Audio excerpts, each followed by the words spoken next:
శ్రీ సాయినాథాయ నమః. శ్రీ సాయి సచ్చరిత్రము 41వ అధ్యాయము. చిత్రపటము యొక్క వృత్తాంతము, గుడ్డ పీలకలను దొంగిలించుట, జ్ఞానేశ్వరి చదువుట. చిత్రపటము యొక్క వృత్తాంతము. గత అధ్యాయంలో చెప్పిన ప్రకారము ఈ అధ్యాయంలో చిత్రపటము యొక్క వృత్తాంతమును చెప్పెదము. గత అధ్యాయములోని విషయము జరిగిన 9 సంవత్సరములకు అలీ మహ్మద్ హేమత్ పంతును కలిసి ఈ దిగువ కథనతయి చెప్పెను. ఒకనాడు బొంబాయి వీధులలో పోనప్పుడు వీధిలో తిరిగి అమ్మవాని వద్ద అలీ మహ్మద్ సాయిబాబా పటమును కొనెను. దానికి చట్టము కట్టించి తన బాంద్రా ఇంటిలో గోడకు వేలాడదీసెను. అతడు బాబాను ప్రేమించుటచే ప్రతిరోజు చిత్రపటము దర్శనము చేయుచుండెను. హేమత్ పంతుకు ఆ పటమిచ్చుటకు 3 నెలల ముందు అతడు కాలు మీద కురుపులేచి బాధపడుచుండెను. దానికి శస్త్రచికిత్స జరిగెను. అప్పుడతడు బొంబాయిలోనున్న తన బావమరిది అగు నూర్ మహ్మద్ తీర్బాయ్ ఇంటిలో పడి ఉండెను. బాంద్రాలో తన ఇల్లు 3 మాసముల వరకు మూయబడి ఉండెను. అక్కడ ఎవరునూ లేకుండిరి. అచ్చట ప్రసిద్ధి చెందిన అబ్దుల్ రెహమాన్ బాబా, మౌలానీ సాహెబ్, మహ్మద్ హుస్సేన్, సాయిబాబా, తాజుద్దీన్ బాబా మొదలగు సజీవ యోగుల పటములుండెను. వాణిని కూడా కాలచక్రము విడవలేదు. అతడు వ్యాధితో బాధపడుచు బొంబాయిలో నుండెను. బాంద్రాలో ఆ పటములు ఎలా బాధపడవలెను? పటములకు కూడా చావు పుట్టుకులుండునట్లుండెను. పటములన్నీ వాని వాని అదృష్టములను అనుభవించెను. కాని సాయిబాబా పటము మాత్రము ఆ కాలచక్రమును తప్పించుకొనెను. అదెట్లు తప్పించుకొనగలిగెనో నాకింతవరకు ఎవరూ చెప్పలేరైరి. దీనిని బట్టి సాయిబాబా సర్వాంతర్యామి అనియు, సర్వవ్యాపి అనియు, అనంత శక్తుడనియు తెలియచున్నది. అలీ మహ్మద్ అనేక సంవత్సరముల క్రిందట యోగియగు అబ్దుల్ రెహమాన్ బాబా యొక్క చిన్న పటమును మహ్మద్ హుస్సేన్ ధారియా వద్ద సంపాదించెను. దానిని తన బావమర్దియగు నూర్ మహ్మద్ పీర్బాయికి ఇచ్చెను. అది అతని టేబుల్లో 8 సంవత్సరములు పడియుండెను. ఒకనాడు అతడు దానిని చూచెను. అతడు దానిని ఫోటోగ్రాఫర్ దగ్గరకు తీసుకొని పోయి సజీవ ప్రమాణమంత పెద్దదిగా చేయించి దాని ప్రతులను తన బంధువులకు, స్నేహితులకు పంచిపెట్టెను. అందులోనొకటి అలీ మహ్మద్ కిచ్చెను. దానిని అతడు తన బాంద్రా ఇంటిలో పెట్టెను. నూర్ మహ్మద్ అబ్దుల్ రెహమాన్ గారి శిష్యుడు. గురువు నిండు దర్బారులో నుండగా అతడు గురువు గారికి దీనిని కానుకగా నిచ్చుటకు పోగా వారు మిక్కిలి కోపించి కొట్టబోయి నూర్ మహ్మద్ నసట నుండి తరిమివేసిరి. అతడు మిగిలి విచారపడి చికాకు పొందెను. తన ద్రవ్యమంతయు నష్టపడుటయే కాక గురువుగారి కోపమునకు అసంతుష్టికి కారణమయ్యను గదా అని చింతించెను. విగ్రహారాధన గురువుగారికి ఇష్టము లేకుండెను. ఆ పటమును అపోలో బందరకు తీసుకొని పోయి ఒక పడవను అద్దెకు కట్టించుకొని సముద్రంలోనికి పోయి దానిని అక్కడ నీళ్లలో ముంచివేసెను. తన బంధువుల వద్ద నుంచి స్నేహితుల వద్ద నుంచి పటములను తెప్పించి 6 పటములు వానిని కూడా బాంద్రా సముద్రములో ముంచెను. ఆ సమయమున అలీ మహ్మద్ తన బావమరిది ఇంటిలో ఉండెను. యోగుల పటములను సముద్రములో పడవాయిచినచో తమ వ్యాధి కుదురునని బావమరిది చెప్పెను. అది విని అలీ మహ్మద్ తన మేనేజర్ను బాంద్రా ఇంటికి పంపి అక్కడనున్న పటములన్నింటినీ సముద్రంలో వేయించెను.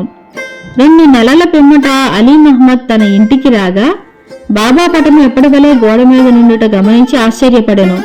తన మేనేజరు పటములన్నీ తీసివేచి బాబా పటముని ఎట్లు మరిచెనో అతనికే తెలియకుండెను. వెంటనే దానిని తీసి బీరువాలో దాచెను. లేకున్నా తన బావగారు దానిని చూచినచో దానిని కూడా నాశనము చేయనని భయపడెను. దానిని ఎవరికివ్వగలను? దానిని ఎవరు జాగ్రత్త పరిచెదరు? దానిని భద్రముగా నెవరుంచగలరు అనే విషయంలో ఆలోచించుచుండగా సాయిబాబాయే ఇస్ముజావర్ను కలిసి వారి అభిప్రాయం ప్రకారం చేయవలసిందని తోచినట్లు చేశాను. అలీ మహ్మద్ ఇస్ముజావర్ను కలుసుకొని జరిగిందంతా చెప్పాను. ఇరువురును బాగుగా ఆలోచించి ఆ పటముని హేమత్ పంతుకివ్వ నిశ్చయించిరి. అతడు దానిని జాగ్రత్త పరచునని తోచెను. ఇద్దరు హేమత్ పంత్ వద్దకు పోయి సరైన కాలంలో దానిని బహుకరించిరి. ఈ కథను బట్టి బాబాకు భూత భవిష్యత్ వర్తమానములు తెలియననియు చాకచక్యముగా సూత్రములు లాగి తన భక్తుల కోరికల నెట్టుల నెరవేర్చుచుండెనో కూడా తెలియచున్నది. ఎవరికైతే ఆధ్యాత్మిక విషయములలో ఎక్కువ శ్రద్ధయో వారిని బాబా ప్రేమించటే కాక వారి కష్టములను తొలగించి వారిని ఆనందభరితులుగా చేయుచుండిరని రాబో కథల వలన తెలియను. బుడ్డ పీలికలను దొంగిలించుట, జ్ఞానేశ్వరి చదువుట. బీవీ దేవ్ దహనులో మామల్తదారు. అతడు జ్ఞానేశ్వరిని ఇతర మత గ్రంథములను చదువులని చాలా కాలము నుండి కోరుచుండెను. భగవద్గీతపై మరాఠీ భాషలో జ్ఞానేశ్వరుడు వ్రాసిన వ్యాఖ్యయే జ్ఞానేశ్వరి. ప్రతి దినము భగవద్గీతలోని ఒక అధ్యాయమును ఇతర గ్రంథముల నుండి కొన్ని భాగములను పారాయణము చేయుచుండెను. కాని జ్ఞానేశ్వరిని ప్రారంభించగానే ఏవో అవాంతరములు ఏర్పడుచే పారాయణము ఆగిపోవుచుండెను. 3 నెలలు సెలవు పెట్టి షిరిడీకి వెళ్లి అక్కడ నుండి తన స్వగ్రామముకు పౌండుకు పోయెను. ఇతర గ్రంథములన్నీ నచ్చట చదవగలిగాను. కాని జ్ఞానేశ్వరి ప్రారంభించగానే ఏమో విపరీతమైన చెడ్డ ఆలోచనలు తన మనసును ప్రవేశించుటచే చదవలేకుండెను. అతడెంత ప్రయత్నించినను కొన్ని పంక్తులు కూడా చదవలేకపోయాను. కాబట్టి బాబా తనకు ఆ గ్రంథమందు శ్రద్ధ కలుగు చేసినప్పుడే దానిని చదవమని వారి నోటి వెంట వచ్చినప్పుడే దానిని ప్రారంభించేదననియు అంతవరకు దానిని తెరువునని నిశ్చయము చేసుకొనెను. అతడు 1914వ సంవత్సరము ఫిబ్రవరి నెలలో కుటుంబ సహితముగా షిరిడి వెళ్ళెను. అక్కడ ప్రతిదినము జ్ఞానేశ్వరి చదువుచుంటివాయని బాబు సాహెబ్ జోగ్ దేవు గారిని అడిగాను. దేవు తనకు అట్టి కోరిక కలదనియు కాని దానిని చదువుటకు శక్తి చాలకుండెననియు బాబా ఆజ్ఞాపించనిచో దానిని ప్రారంభించేదనని చెప్పెను. అప్పుడు జోగ్ ఒక పుస్తకమును తీసుకొని బాబాకిచ్చినచో దానిని వారు తాకి పవిత్రము చేసి ఇచ్చెదరనియు అప్పటి నుండి నిరాటంకముగా చదవవచ్చుననియు దేవుకు సలహానిచ్చెను. బాబాకు తన ఉద్దేశము తెలియను గనుక దేవుగారిట్లు చేయుటకు అంగీకరించలేదు. బాబా తన కోరికను గ్రహించలేరా? దానిని పారాయణ చేయమని స్పష్టంగా ఆజ్ఞాపించలేరా అనెను. దేవు బాబాను దర్శించి ₹1 దక్షిణ ఇచ్చెను. బాబా ₹20 దక్షిణ అడుగగా దానిని చెల్లించెను. ఆనాడు రాత్రి బాలకరాముడును వానిని కలుసుకొనిన అతడు బాబా యందు భక్తిని వారి అనుగ్రహమును ఎట్లు సంపాదించినని ప్రశ్నించెను. మరుసటి దినము హారతి పిమ్మట అంతయు తెలిపెదనని అతడు వదిలిచ్చెను. ఆ మరుసటి దినము దర్శనము కొరకు దేవు వెళ్ళగా బాబా అతనిని ₹20 దక్షిణ ఇమ్మనెను. వెంటనే దేవు దానిని చెల్లించెను. మసీదు నిండా జనులు నిండి ఉండటచే దేవు ఒక మూలకు పోయి కూర్చుండెను. బాబా అతనిని పిలిచి శాంతముగా తన దగ్గర కూర్చునుమని అనేను. దేవు అట్లనే చేసెను. మధ్యాహ్న హారతి పిమ్మట భక్తులందరూ పోయిన తరువాత దేవు బాలకరామును చూచి అతని పూర్వ వృత్తాంతముతో బాటు బాబా అతనికేమీ చెప్పెనో ధ్యానం ఎట్లు నేర్పిరో అని అడుగగా బాలకరాముడు వివరములు చెప్పుటకు సిద్ధపడెను. అంతలో బాబా చంద్రు అను కుష్ఠరోగ భక్తుని పంపి దేవుని తీసుకుని రమ్మనెను. దేవు బాబా వద్దకు పోగా ఎవరితో ఏమి మాట్లాడుచుంటివని బాబా అడిగెను. బాలకరాముడితో మాట్లాడుచుంటుననియో బాబా కీర్తి వినిచుంటుననియో అతడు చెప్పెను. తిరిగి బాబా ₹25 దక్షిణ అడిగాను. వెంటనే దేవు సంతోషముతో దక్షిణ చెల్లించెను. అతనిని బాబా లోపలకు తీసుకుని పోయి స్తంభము వద్ద కూర్చుండి నా గుడ్డ పీలికలను నాకు తెలియకుండా దొంగిలించితివేలా అనెను. దేవు తనకు ఆ గుడ్డ పీలికల గురించి ఏమీ తెలియదనెను. బాబా అతనిని వెతుకుమనెను. అతడు వెదకెను. కాని అచ్చట ఏమీ దొరకలేదు. బాబా కోపగించి ఇట్లనెను, ఇక్కడ ఇంకెవరూ లేరు, నీ ఒక్కడివే దొంగవు. ముసలితనముచే వెంట్రుకలు పండినప్పటికీ ఇచ్చటకు దొంగిలించుటకు వచ్చితివా అని కోపగించెను. బాబా మతి చేరిన వాని వలె తిట్టి కోపగించి చివాట్లు పెట్టెను. దేవు నిశ్శబ్దముగా కూర్చుండెను. దేవు తాను సటకా దెబ్బలు కూడా తిననేమో అనుకొనెను. 1 గంట తర్వాత బాబా అతనిని వాడాకు వెళ్ళుమనెను. దేవు అచ్చటకేగి జరిగినదంతయు జోగుకు బాలరామునకు తెలియజేశను.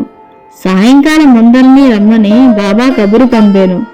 ముఖ్యంగా దేవుని రమ్మనెను. నా మాటలు వృద్ధుని బాధించి ఉండవచ్చును, కాని అతడు దొంగిలించుడిచే నేనట్లు పలుకవలసి వచ్చెను అని బాబా నుడివెను.